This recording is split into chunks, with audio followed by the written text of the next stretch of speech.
Just drinking my Bustelo. I actually had just recorded a full video and a solicitor called me and cut me off. So now my phone's on airplane mode because I'm learning how to do this. But now I have a better concrete idea of what I want to talk about. So I was saying, today feels like a heavier kind of day. And I just wanted to encourage everyone, as we're going through this time, we can try to stay as positive and upbeat as we would normally, but it's okay to have days where you feel a little down during this pandemic, because everything that happens has an emotional reaction. So right now there's so much pain, there's so much sickness, there's so many people that are feeling scared and lonely, and that has an emotional effect on people, even the people that are just quarantined in their houses. You could feel that, and that energy can just loom over everyone who's going through this, whether it's hitting close to home or not, the physical manifestation of this sickness. And I think everyone right now has it in the back of their mind. So, if people you're around normally or people you're quarantined with seem a little off, just keep that in the back of your mind. Like, everyone's going through it right now, and everyone's not fully themselves right now. So don't get wrapped up in, trying to stay upbeat and trying to prove that you're tough and you're still you. And it's okay to be human right now.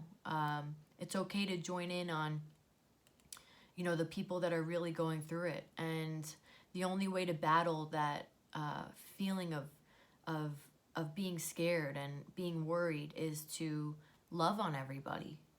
If someone's acting a little different, just love on them. If someone's getting a little quiet, check up on them. And then what I wanted to talk about a little bit also was introverts and extroverts. And it took me a long time to admit that I have finally claimed that I'm a social introvert. So what that means for me is I feel things very deeply, but I'm fully in love with being social, which is kind of an odd mix. So I spend a lot of time in my head, and one thing that I try to teach myself how to do is, and I'm still working on, is being open and honest about what I'm feeling. And I find that sometimes it's hard for me to explain verbally what a feeling feels like. And that's very much so an introvert, because our thoughts are so deep and not transparent, deep and colorful and sensitive. And, especially during this time, I feel like it's so important to check on the people that kind of have the tendency to withdraw. I know for me, one thing I'm working on is when I get upset or when I feel something, I'm learning how to say it out loud. I'm very much the opposite of someone that holds things in and then blows up. That's never been in my character, but I do tend to feel, and because it's hard for me sometimes to explain what that feeling feels like, I feel like I'm not satisfied whenever I talk about it, because there's parts of it that are unexplainable to me. And I don't know if that's a common thing, or I've never really heard anyone else say that, but I feel like that is an introvert tendency, whereas extroverts are very concrete, black and white about how they're feeling and what's going on. Introverts also are very sensitive to what they say to other people. We have the we have a problem with protecting everyone else. So we're silent sufferers. So we'll watch, someone doing something wrong, and we'll feel like we don't want to hurt that person's feelings by telling them what they're doing is wrong. And I'm telling you right now, that's no way to live. So for everyone that's suffering in silence and not wanting to share how they're feeling because they're scared to hurt someone's feelings, all you have to do is find a new way to say it. And a great way to speak to someone that will help you feel like you got everything out, and you can rest and you're satisfied emotionally, start your sentence with, I feel that. And it'll trigger your brain to tell you how you feel. And you might be surprised with what comes out of your mouth. But, people around you will be supportive of you becoming more comfortable and confident with and more in tune with how you feel. I mean, I grew up with the idea that I feel good or I feel bad, and sometimes unable to differentiate the two. But what I think is so important is being able to wrap your mind around exactly what you're feeling and being able to say it. And I feel like that takes practice. I mean, I'm old now. So, and I really spent a lot of time on my own and recognizing patterns that I had from, maybe my parents not realizing that they were instilling a bad habit. My parents were very young when they had me, and everyone has their shit. But a lot of times when you grow up with people that haven't healed emotionally, or you're raised by people that haven't healed emotionally, and they love you the best way that they can or they know how to, they tend to fall into the patterns that they were taught just from watching their parents. So they're not purposefully doing it to you, but it's just all that they know. Or they can take the extreme route and do the extreme opposite, and it almost comes off with a lack of depth. And sometimes kids with parents like that feel like they were never fully loved because it's an over exaggeration of the pain that they actually never healed from. They're just trying to cover up. So what I would do, a cool tool for you today, and this is something that I really took time doing. You don't have to do this part. I just did it because I knew that I wanted to fully heal from any patterns that maybe I didn't even recognize as like a generational downside, something that was given to me from my parents and given to them from their parents that was carried along, that they didn't even realize was detrimental to them feeling whole or them feeling confident. I actually took a year to myself, and I didn't date.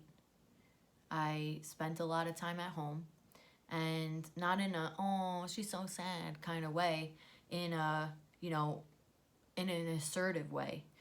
I'm taking this year to really figure out who I am and what I want without the influence of my childhood and without the influence of the people that I thought I wanted to be around. And, it doesn't have to be a year. I just wanted to make sure that everything that I wanted, that I wanted to accomplish, that I wanted to feel, that I wanted to be able to recognize was solidified. So I was like, a speeding train just heading towards everything that I wanted out of life. And that put me on such a good track. And, as you take that time to really dig deep into yourself, you can see maybe things that are unhealthy that you didn't recognize before. And I'm not talking, I had these like crazy issues that were like detrimental to my life. But, there were patterns that were instilled in me that I could have passed down to my kids, or maybe wouldn't have shown up until later. And I really took a lot of time to sit down and say, in any situation, I'm out with a friend, I'm having dinner. Why do I feel like when she says that, I feel like this? And digging deep into that thought and saying, well, if what she said just made me feel angry, where does that come from? And a lot of times when we feel something, it's hard to explain how we feel because we don't know the root of it. So getting to the root of what's making you feel in a way that you don't want to feel, or triggered in a way that you don't want to feel triggered anymore. Until you get down to the root of it, you're never going to heal from it. And, a lot of times people will hear the word healing and they're like, no, I'm good. Healing isn't necessarily like, my life was in shambles and I was unhappy, I was miserable. That's not the case at all. I just wanted to feel fully ready and fully whole before I entered into any kind of relationship with anybody. And that was the greatest investment I could have made in myself. And there's no shame in wanting to work on yourself. If someone is embarrassed or ashamed or laughing at the fact that people want to work on themselves, then they probably need to work on themselves more than anybody else does. And that's not nice. So I just wanted to give you guys a little project to do since we have so much time on our hands. So you could put those cupcakes down, and instead you can try sitting down. Think about 3 things that make you react in a way that you don't like. 3. Whenever someone says this, it makes me feel this way. Whenever someone doesn't do this, it makes me feel unloved. Whenever someone doesn't show up, it makes me feel like this. Think of 3 things, because one thing is going to take longer than you think. Do 1 a day for 3 days. And I know one of mine was, why do I feel the need to be so tough all the time? Why do I feel the need to project my toughness all the time? Why do I feel the need to say, I got it all the time? I'm good all the time. It's because I was scared of being vulnerable. And I knew that if I took care of the things I needed to do, I didn't have to rely on anybody. Reliance on someone for me was something that scared me because, as much as I said I trust people, I think deep down I really didn't. And that's not a good thing to carry into a relationship or a marriage or into care for your children. And, these are harder things to face, but once you do it and you feel that release from just speaking that out loud and acknowledging where that came from, and really sitting down and taking the time to figure out, when as a kid did I first feel like that? That's when you heal from it. That's when it's gone. All it takes is you recognizing the situation or the scenario or the character in someone or something that happened to you that made you feel like that. Acknowledging, I act like this because this happened to me.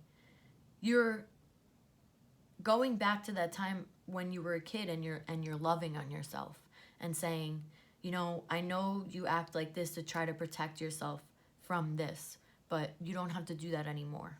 Like, I'll take care of us now. And that's what therapists do. And that's how we jump back and heal from things that we didn't even know were hurting us. And when we do that, it's empowering. And I have to say, I am probably in the best place, the happiest place I've ever been. And it's all because I looked at me being tough as something that I needed to look into.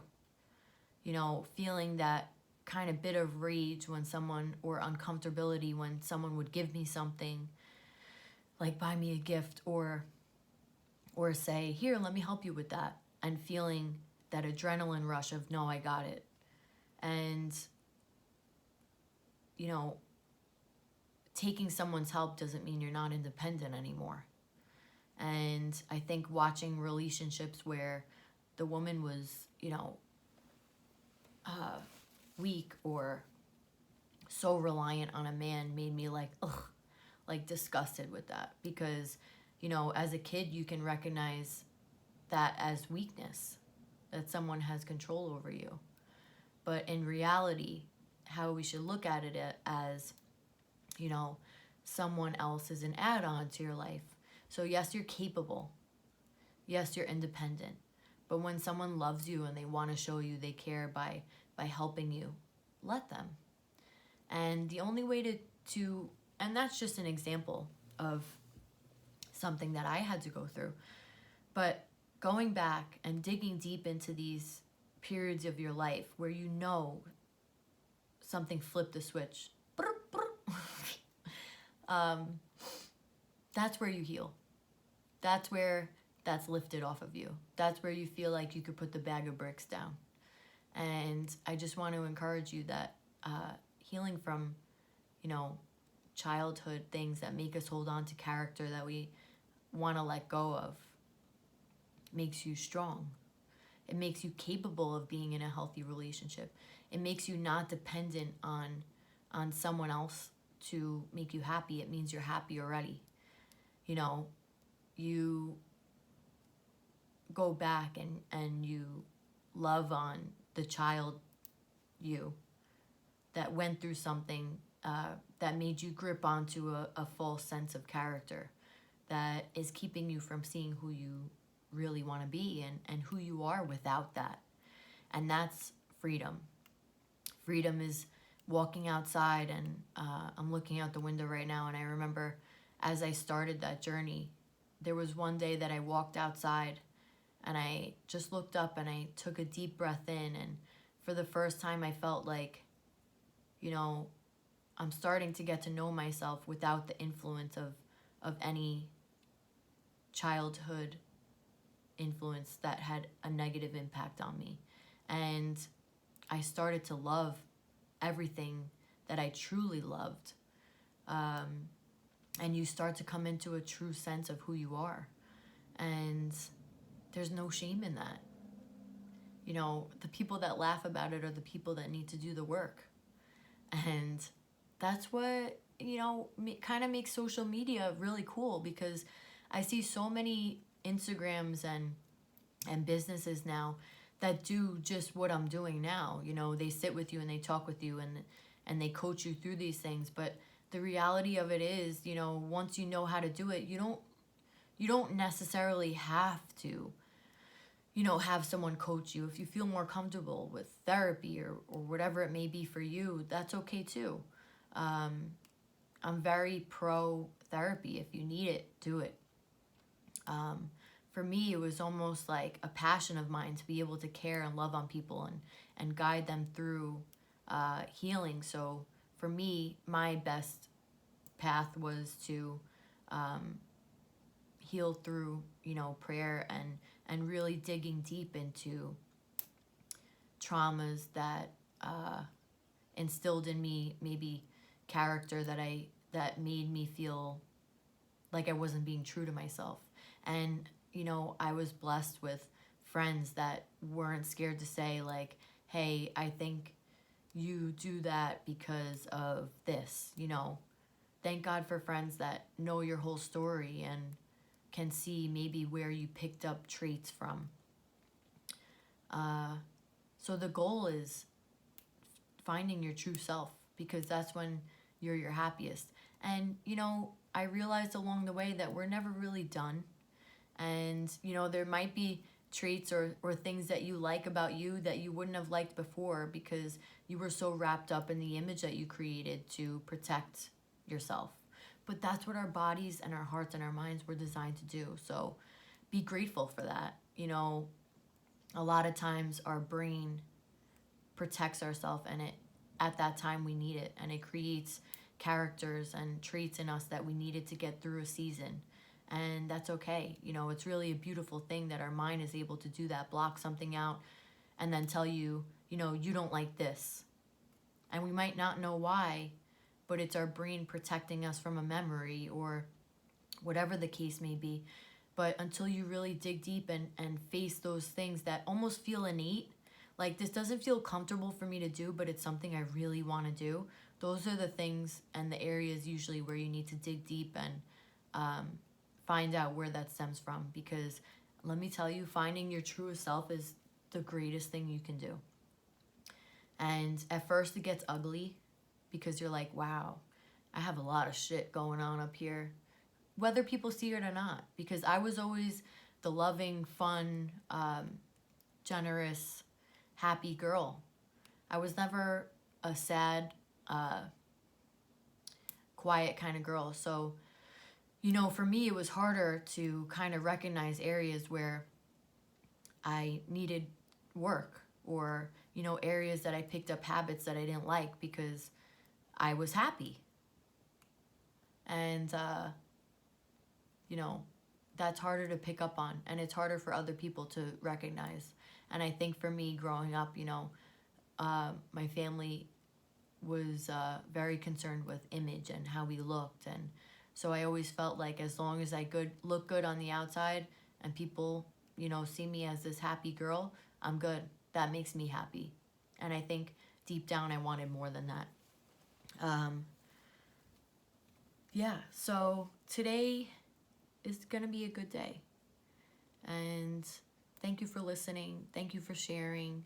I know I don't have a ton of subscribers yet. Help. But my goal isn't that. It's to, you know, if I can help one person, then that's enough.